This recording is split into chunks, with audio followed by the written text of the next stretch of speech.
Happy Friday, welcome back to Drinking by My Shelf. My name is Emma and this is Balancing the Books in my pyjamas. If you are new here, Balancing the Books is the game I play every single month where I add up all the books that come onto my TBR with all of the books that go off my TBR because I either read them or unhaul them or lose them or whatever, and I try and make those numbers balance. At the beginning of February, I started with 48 books on my TBR. And the first thing I did was haul a book. I brought this book home from the office, Concerning My Daughter by Hye-Jin. But before you panic, I also immediately read this book. So far, so balanced.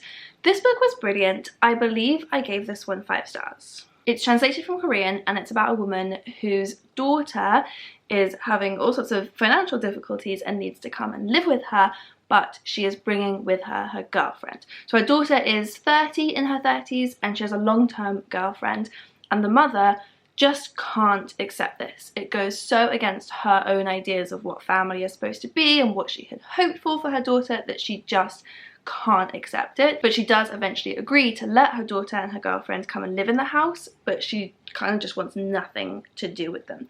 So all of that is really uncomfortable to read because you're reading it all from the mother's perspective. So reading her discomfort with this queer relationship from inside her head. So we're really reading her hatred of it, which is really unsettling. But it was done brilliantly. I found this like such an empathetic book because while I obviously hugely disagree with the mother's perspective on this relationship, I found that I was brought into her head so well that I could care for her and I could see her trying to make this journey in her head. She wasn't just trying to be hateful for no reason. I could see where all of these thoughts were coming from for her. At the same time, we also learn a bit more about the mother's job. So she works at a care home and she has one patient in particular, this elderly woman who has dementia, who she really, really cares for. And the care home are just kind of cutting all of their resources and encouraging her to essentially start neglecting this woman who has no traditional family to speak of. And so our main character starts to see these parallels between the family that she can't accept that her daughter has chosen and then the family that this woman that she cares for is equally not being accepted or respected by the outside world, and so this woman is being kind of abandoned, and it starts to change her mind on things. So I just thought it was brilliant. I thought it was such a good way to get inside the head of someone that I really don't agree with and don't have conversations with this kind of person very often, so I don't really give myself much chance to understand their perspective. Because, you know, in real life, I wouldn't want to have that conversation. I would find that very uncomfortable. Whereas in a book, it's a gentle way to learn more about it. Then I read Open Water by Azumah Nelson. This is a book that I had borrowed a few months ago, maybe just 1 month ago. Another 5-star read. What a great reading month I had. This was absolutely beautiful. It is a love story. So it's about these 2 young black British people, a man and a woman, who meet and fall in love. And it's told from the perspective of the man. And a lot of it is about this love story, and it's written so beautifully. It's like poetry. Like you just want to stop and read every single word on the page, which I'm usually not very good at doing. But it's also about his experiences being a black man in Britain today and the effect that it has on his mental health and what it is like to exist in a body that inherently puts you at risk. And I found that really, really interesting to read about because I have my own kind of experience of that in a different way. So living in a female body, that I feel at risk because of my body sometimes if I'm walking around late at night by myself. So that's an experience that I could relate to in some sense, but it's a very different kind of fear, it's a very different kind of risk. And so the experiences that our protagonist here goes through are nothing I've ever had to experience. I don't know what it is like to have people be afraid of you or hateful towards you due to the colour of your skin and the very real danger that that puts him in, and that has a really big impact on his mental health. So it was just beautiful. It was a really, really wonderfully written book. It's written in second person, which is always a really interesting way to read a book. It's all written as if you are the main character and it's narrated, you do this, you feel this, which I find when it's done well works fantastically for me. It really, really sucks me in and makes me feel like I am that person. I am going through all of those things. Both of those books so far are pretty short, so if you're looking for something quick and fantastic to read, I'm really helping you out. But then my streak ended because the next book I read was Beautiful World, Where Are You by Sally Rooney, and I didn't like this one. I haven't yet fallen in love with any of the Sally Rooneys that I've read. I've read all 3 of her books. I really liked both of them. I'm not criticising them, I really liked them both, but I didn't fall in love with them in the way that a lot of people I know have, and I was hoping that maybe Third Time Lucky would be the one that enchanted me, but it was actually the opposite. This one just irritated me a lot. I think I gave it 3 stars rather than 2 stars, but it could have gone either way. I think I gave it 3 because I did admire what she was doing with the writing here. It's written in a very, very detached style. And Sally Rooney, I find all of her books are written in a very detached way. She's really kind of holding you at arm's length from the characters, which is why I know her books are quite love them or hate them, and I know that's why some people hate them. In this one, it felt like she went overboard with that, and I actually really liked it. I found it very interesting.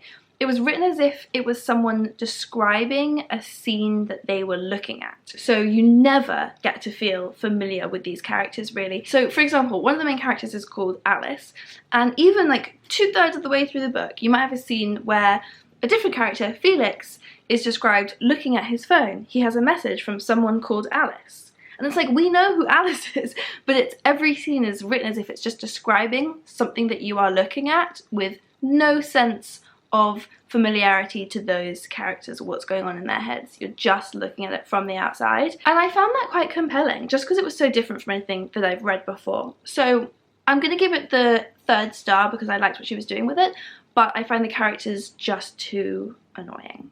And I don't mind unlikable characters, but these ones just irritated me so much. And also half of the book is these long emails written between the 2 main girls, and I could not be bothered to read those. I started skipping them. By the end I was like, I'm actually not reading these pages and pages and pages long emails about philosophy. Like, it was very boring, so I skipped those. And yeah, going back to what I was saying about the characters being really unlikable, I think one of the characters in particular one of the male characters was so toxic and horrible to me that it just made me angry seeing him not being presented as this terrible person. We're kind of just supposed to accept him that way, and I couldn't get over it. I love a villain, but I kind of want people to respond to that villain in a way that makes sense. I'm not even saying that they have to get some big like moral comeuppance or anything. I just want people to respond to them in any kind of sensible way. And it felt like no one in this book answered any question or responded to any statement in a way that made sense for basic human behaviour. So I found it annoying and I didn't like it. But then things got better because next I buddy read The Twyford Code by Janice Hallett, and I loved this one. Janice Hallett is the author of The Appeal, which was so much fun, one of my favourite books of last year, and this one I loved just as much. It is quite different. The elements that are the same is that, again, it's a mystery. You don't really know what the mystery is when you're going into it, and it's kind of presented to you, the reader, as a puzzle for you to solve. So it feels quite interactive in a way. So both The Appeal and The Twyford Code have that in common.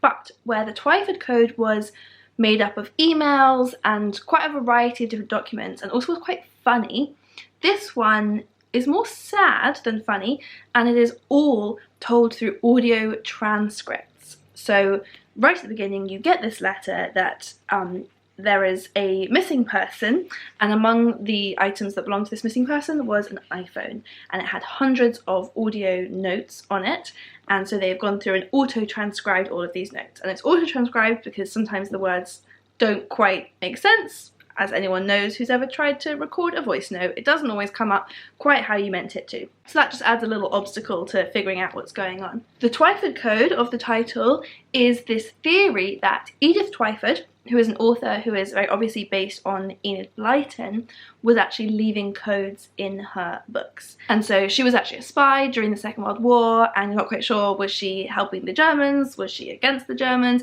There's some hidden gold, and she was leaving puzzles in her children's books so that people could track where this gold was and pass notes to each other. And so there's this theory, this widespread theory that loads of internet forums are dedicated to figuring out how to break the Twyford Code. Someone's just started singing next door. I don't know if they're gonna stop. It's fine, they'll just be singing in the background. The man whose iPhone has been recovered was on the trail of solving this code. That's on the surface what it's about. There are more layers, there's more going on to this story. We both had so many theories the whole way through reading it, some of which turned out to be right but not quite in the ways that we expected, so it was still really surprising. I just found it a lot of fun. I will say, don't think about it too hard. There are parts of it that kind of fall apart if you overthink it, but that's fine, that's part of the fun, just don't overthink it. Then I hauled another book, The Golden Couple. So this is the 4th book by Greer, Hendricks and Sarah Pekkanen. They're a duo who write together, so I took this proof home from work and I read it.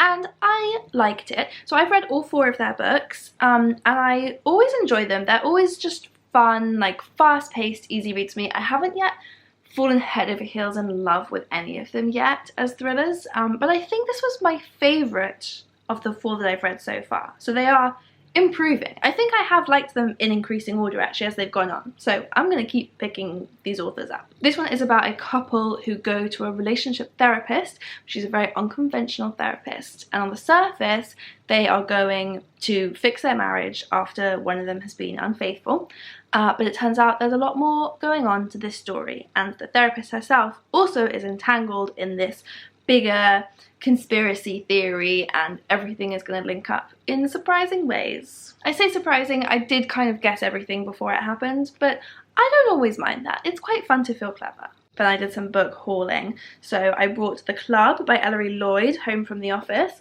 Ellery Lloyd previously wrote, they're also a writing duo who write under the name Ellery Lloyd. They wrote People Like Her, which was a thriller about social media, which I loved. So this is their next book, The Club, and I thought it sounded really fun. It's about this exclusive members club on a remote island, and it's the launch of this big club, and there are celebrities coming to it. But this launch weekend is going to turn deadly, because in a world where your reputation is everything, you'd do anything to keep it. I also brought home from the office this one, We Had to Remove This Post by Hanna. This is translated from Dutch. It's about a girl called Kaylee who gets a job as a content moderator, so working for a social media platform, and it's her job going through and removing anything that is inappropriate or offensive or spreading misinformation. But it's actually this pretty horrific job. You have to trawl through kind of the worst that the internet has to offer and then decide which things are okay to stay up there or not. And slowly she and her colleagues all kind of start losing their minds. And there's lesbians in it. Speaking of lesbians, I got sent this book, Disobedience by Naomi Alderman. One of my patrons, Abby, sent me this, so thank you so much. She also sent me some tea with it, which I'm going to drink while I read this book. Naomi Alderman is the author of The Power, which is a book, it was kind of a Marmite book. I really liked it. I don't know much about this book beyond the fact it's about 2 women in an Orthodox Jewish community. They're gonna fall in love, I assume. If you saw my most recent video where I went to Bath, you will see that I went on a really fun weekend away with my dad, and he bought me this book, What Happens in Jane Austen, 20 Crucial Puzzles Solved. So this is a really fun looking non-fiction book with 20 chapters, each of which is devoted to a question that people who read Jane Austen's novels might have. Questions such as, how much does age matter? Why is it risky to go to the seaside? Is there any sex in Jane Austen? I think there's going to be a lot of sex hinted at. What makes characters blush? I was actually talking to my dad all about blushing in Jane Austen, and how great a writer Jane Austen is that she can make a scene where someone blushes so intense, it's just a blush, but in the book it's like the most sexual tension you've ever come across. And then one more haul, I got given this as a present, Galatea. This is a short story by Madeline Miller, i.e. the author of Circe and Song of Achilles, both of which I absolutely loved. This is a retelling of the story of Pygmalion, who is a sculptor who brings his beautiful female statue to life and falls in love with her. But I'm assuming, this being Madeline Miller, that this is going to have a really fun feminist spin on that story. So that means that I have hauled 2 more books this month than I read, and so my books are not balanced, which is a real shame. Let's go over to my TBR and see if there's anything I'm happy to get rid of. I don't know that there is. Mountain Road Late at Night is just going to be really, really sad. I don't know if I can cope with it. It's about a little boy whose parents are killed in a car crash, and it's just like a portrait of grief. I don't know that I'm brave enough for this. Maybe this is one that I shouldn't put myself through. This is always the worst part. One book to go, I do have another option. So how this works is I can either unhaul books from my TBR to make the numbers balanced. So let's say that I am unhauling Mountain Road late at night. We're getting closer. I can put books into purgatory, I call it. But this time I can't just choose which book it's going to be. It has to be the oldest book on my TBR. And I did just rearrange my whole TBR to be in order of when I hauled them so that I could keep track of that, which is very convenient. So I know that this is the book I've had on my TBR for the longest. And it is the Persephone book of short stories. So I can lay this down as like it's a bit of a gamble. I have to read this book within the next month, or I have no choice, I have to unhaul it. It's a big book. Do I want to risk it? Do I want to bank on myself being able to read this in the next month? Or do I choose a different book to unhaul now? Because I don't want to unhaul this. I've come up with an alternative. I could unhaul this book. This is a proof, the Book of Form and Emptiness, but it came out in September. I have missed the boat by such a long way on this. I've only ever read one Ruth Ozeki book before, which is called A Tale for the Time Being, and I remember I liked it, but I didn't love it. So maybe I don't read this book. I haven't heard that much about it. Maybe it's not one that I need to have read. I found her last book that I read quite difficult, so I don't think this will be an easy read. Also, it's got a quote here from David Mitchell, who I've never read from, but I've heard that his books are also quite strange and complicated. So maybe this just isn't my thing. Weighing up my options.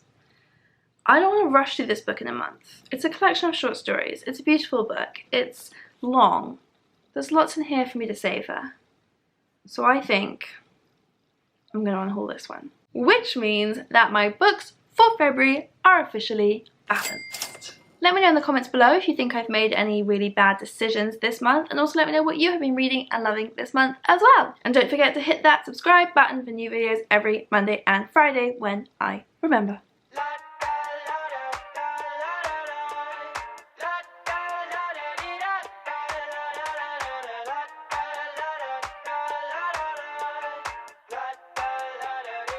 I got my head out the sunroof, I'm blasting